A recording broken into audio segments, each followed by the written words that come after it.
ఒక రాజ్యాంగేతర శక్తి అవుతుందా లేదా, లేదు త్రిష ఆయన విజయ్ కుటుంబంలో అలాగే విజయ్ వ్యక్తిగత జీవితంలో ఎలాంటి పాత్ర పోషిస్తుందనేది. శ్రీనివాస్, వెంకట్, మీరిద్దరూ దీని గురించి నాకు సమాధానం చెప్పండి. త్రిష పరిస్థితి ఇప్పుడున్న పరిస్థితుల్లో ఇప్పుడు మన అనలిస్టులు చెప్తున్నట్టుగా ఒకవేళ త్రిషని పార్టీలకు తీసుకున్నా త్రిషకి ఎక్కడో చాటించి అసెంబ్లీ సీట్లో గెలిపించుకున్నా సరే అది సరిదిద్దుకోలేని తప్పు అవుతుంది, మొట్టమొదటి తప్పు అవుతుంది అంటున్నారు. Srinivas, what you say? Yes, తప్పకుండా సోదరుడు కోటేశ్వరరావు చెప్పిన అనాలిసిస్ని మనం ఎట్టి పరిస్థితుల్లో తృణీకరించలేము. ఎట్టి పరిస్థితుల్లో అది ఒక చాలా బలమైనటువంటి అభిప్రాయం. దాన్ని కొట్టిపారేయడానికి వీల్లేదు.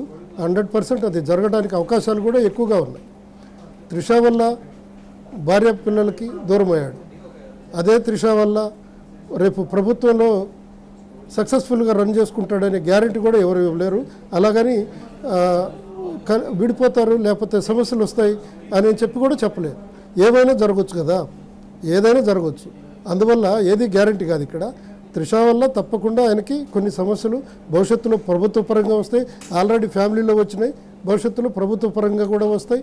ఇంకో ఆమెకి బీజేపీ నాయకులతోటి సన్నిహిత సంబంధాలు ఉన్నాయి. అమిత్ షాతో కూడా కలిసి వచ్చింది. బీజేపీకి విజయ్కి మధ్యలో సయ్యద్దు కుదిర్చడానికి కూడా ఆల్రెడీ ఒకసారి ప్రయత్నాలు చేసింది అని చెప్పి కూడా మనకు అనేక వార్తలు కూడా వచ్చాయి.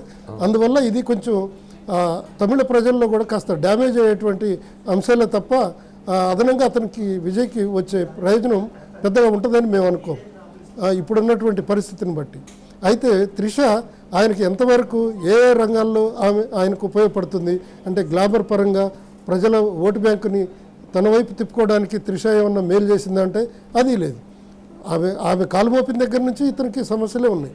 భవిష్యత్తులోనూ సమస్యలు ఇంకా పెరుగుతుండొచ్చేమో కానీ తగ్గవు కదా, ఇంతకంటే ఇంకా అదనంగా వచ్చేటి ఏమున్నాయి. అందువల్ల త్రిషని ఏమైనా కానీ తన సొంత పూచికత్తుతో తను ఎలాంటి పరిస్థితులు ఎదురైనా కానీ వాటికి సమాధానం చెప్పుకోవాలి, లేకపోతే వాటిని భరించాలి అనేటువంటి పరిస్థితికి ఒక నిర్ణయానికి విజయ్ వస్తేనే త్రిషని అన్ని విధాలుగా కొనసాగించుకోవాలి తప్ప త్రిషని అంతకంటే ముందుకు తీసుకెళ్ళి మంత్రిని చేయడం, డిప్యూటీ సీఎంని చేయడం, లేకపోతే తన తర్వాత తన రాజకీయ వారసురాలుగా చేయడం ఇలాంటివి అనేది మాత్రం చాలా తొందరపాటు, లేకపోతేనేమో ఆత్మహత్య సదృశ్యంగానే మనం భావించవచ్చు. అందులో ఎలాంటి సందేహం లేదు. రాజకీయంగా మాత్రం ఇది ఒక పెద్ద డ్యామేజ్ అయ్యేటువంటి అంశమే. అందులో ఇంటెలిజెన్స్ వాళ్ళు కూడా అంత పెద్ద పాజిటివ్ రిపోర్ట్ కూడా ఏమి ఇవ్వలేదు. ఆ పార్టీలో ఆయనకు ఆల్రెడీ ఈ త్రిష ఆయన దగ్గరకు రావడాన్ని వ్యతిరేకిస్తున్న వాళ్ళు కూడా ఉన్నారు. అందులో ఎలాంటి సందేహం లేదు. కొంతమంది వ్యతిరేకిస్తున్నారు, కొంతమంది సమర్థిస్తున్నారు. అవన్నీ వ్యక్తిగత పరిచయాలు, వ్యక్తిగత సంబంధాలపైనటువంటి ఆధారపడినటువంటి ఒక తెంచితే తెగిపోయే దారం లాంటి సంబంధాలే తప్ప బలమైనటువంటి సంబంధాలు అయితే కావు. అందువల్ల అది పార్టీకి నష్టం లేకుండా, ప్రజలకి నష్టం లేకుండా, ఆ టీవీకే రాజకీయ భవిష్యత్తుకి నష్టం లేకుండా చూసుకోవాల్సినటువంటి బాధ్యత విజయ్ పైనే ఉంది. ఎలాంటి నిర్ణయాలు తీసుకుంటాడో మనం కొద్ది కాలం వేచి చూడాలి. రైట్. ఏది ఏమైనా విజయ్ సాధించింది చాలా సామాన్యమైన గెలుపు కాదు, సామాన్యమైన ఫీట్ కాదు. ఇది ఎవరికి సాధ్యం కాదు, సాధ్యం కానిది. ఎప్పుడో 9 నెలల్లో అధికారాన్ని హస్తగతం చేసుకున్న ఎన్టీ రామారావుతో ఇప్పుడు విజయ్ని కంపేర్ చేస్తున్నారు. అది కొంతవరకు మనం ఆహ్వానించదగ్గ విషయమే.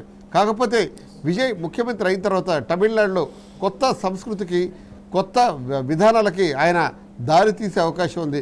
కొద్దిగా మోడర్న్గా, చాలా అడ్వాన్స్డ్గా ఆలోచించే మనిషిగా అతను అధికారంలోకి వచ్చిన తర్వాత ఏదైనా చేయాలి, అలాగే ఇంతకాలం అభివృద్ధికి దూరంగా ఉన్న కొన్ని వర్గాలకి ఆయన సపోర్ట్ చేయాలి అంటూ ఆయన మొదటి నుంచి చెప్పుకుంటూ వస్తున్నారు.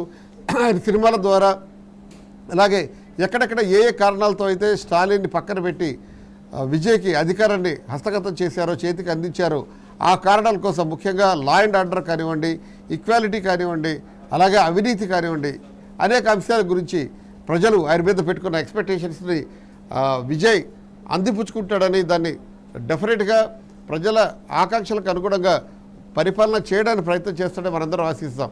కాకపోతే త్రిష లాంటి ఫ్యాక్టర్స్ ఉండొచ్చు, దాన్ని కూడా హ్యాండిల్ చేసే కెపాసిటీ అనుకుంటుంది. ఏమాత్రం అనుభవం లేకుండా, రాజకీయ నేపథ్యం లేకుండా ఒక్కసారిగా అధికారంలోకి వచ్చిన తరువాత పరిణామాలు ఎలా ఉంటాయి, ఎటువంటి జాగ్రత్తలు తీసుకుంటారు అనేది ఆయన అనుభవం ద్వారా నేర్చుకుంటాడు.